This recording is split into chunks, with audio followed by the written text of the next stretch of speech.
Welcome to Module 1 of Men and Masculinities. To introduce the content we'll be talking about for these next 2 weeks, I will share 4 fast facts about my personal life. Fast in the sense that the facts all fit into one sentence. I am an American man who is a husband and a father. With those facts in mind, I would like you to guess which of these 2 sets of statements is about me. The first set of statements is 1. I teach at a college. 2. I enjoy spending time outdoors hiking with my 2 sons. 3. I grill meats for my family. And 4. I was a football player. The second set of statements is 1. I taught at an elementary school. 2. I enjoy spending time indoors reading books. 3. I bake cookies for my family. And 4. I was a cheerleader.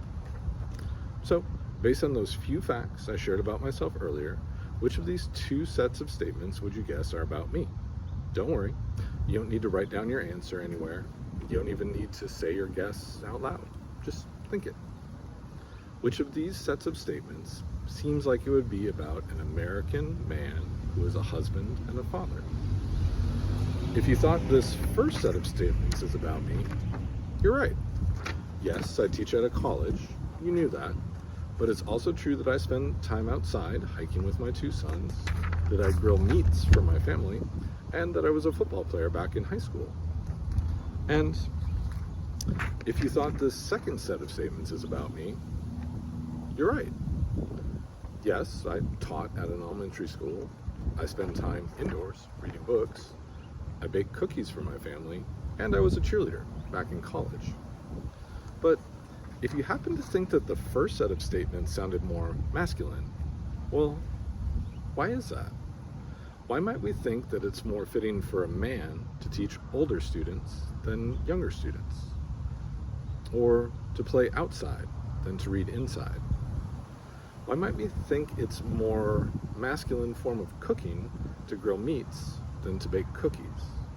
Or more appropriate for a man to be a football player than a cheerleader?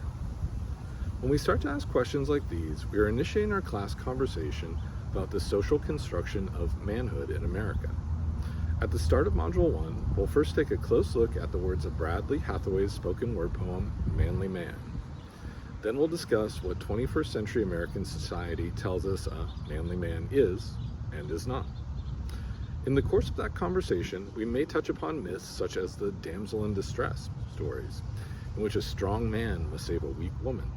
Hathaway brings up the myth of the damsel in distress in his poem, Manly Man. But we'll also see multiple retellings of this myth when we next turn our attention to Wilhelm Koerner's comic strip, HUGO HERCULES, as well as critical analysis of it when we read a couple excerpts from Michael Solis's book, The Damsel in Distress, Rescuing Women from American Mythology. At the end of Module 1, we'll compose our first culminating writing assignment for this semester, Mini Essay 1. Although the official due date for Mini Essay 1 is not until 11:59 p.m. on Tuesday, September 5th, I encourage you to read the prompt as soon as you can.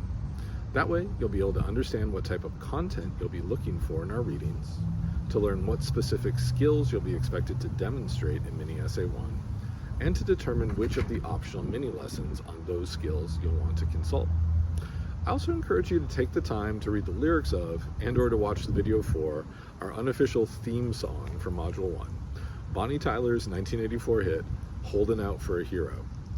Where have all the good men gone, and where are all the gods? Tyler asks in the opening lines of the song. Where's the streetwise Hercules to fight the rising odds? Those might sound like difficult questions to answer, but trust me, it's just as easy as reading Koerner's comic strip, HUGO HERCULES. As always, if you have any questions about men and masculinities, please either email me at cgreen@cerritos.edu or send a message to my inbox here on campus.